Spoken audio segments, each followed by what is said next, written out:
Pengelompokan unsur yang pertama itu dilakukan oleh ilmuwan bernama Dobereiner. Ya, Dobereiner ini itu melakukan pengklasifikasian atau pengelompokan unsur ya berdasarkan kenaikan massa atom dan juga kemiripan sifat dari unsur-unsur yang dikelompokkan. Nah, pada tahun 1829 ya ada seorang ilmuwan bernama Dobereiner. Ya, Dobereiner ini kemudian melakukan pengelompokan unsur.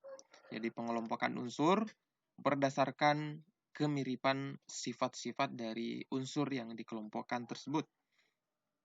Nah, di mana Dobereiner ya itu melakukan pengelompokan dengan mengelompokkan 3 unsur ya. Jadi 3 unsur ini itu dikelompokkan menjadi 3 unsur yang kemudian dinamakan triad. Jadi pengelompokan Dobereiner itu mengelompokkan antara 3 buah unsur yang memiliki kemiripan sifat-sifat. Ya. Nah, itu dinamakan dengan triad.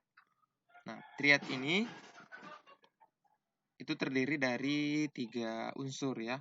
3 unsur ini misalnya unsur 1, kemudian unsur 2, dan unsur 3.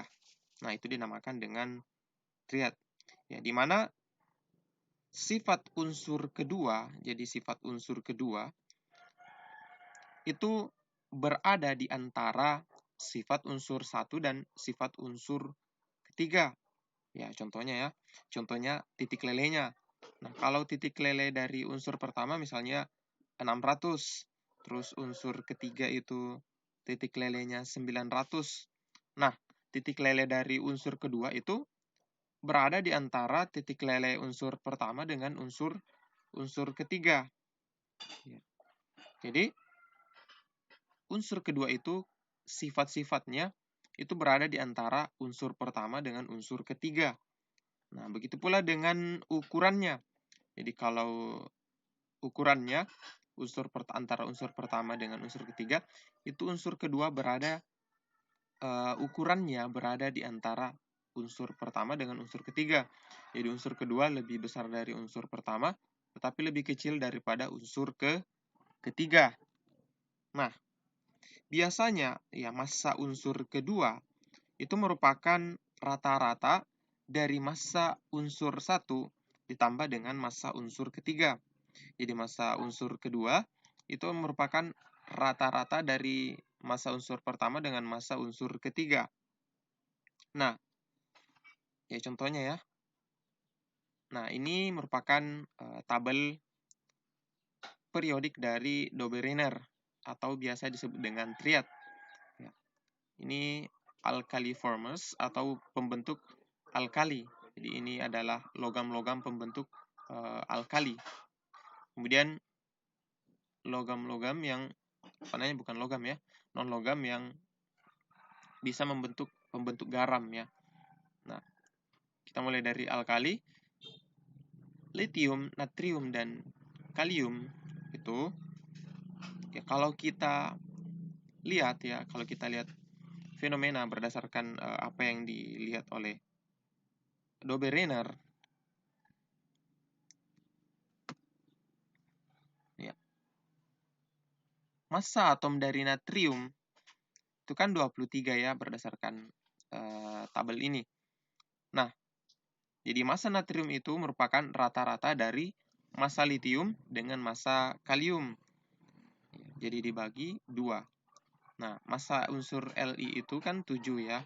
7 terus ditambah massa unsur K atau kalium itu 39 terus dirata-ratakan. Nah, setelah dirata-ratakan ternyata didapat massa berada di antara lithium dengan kalium.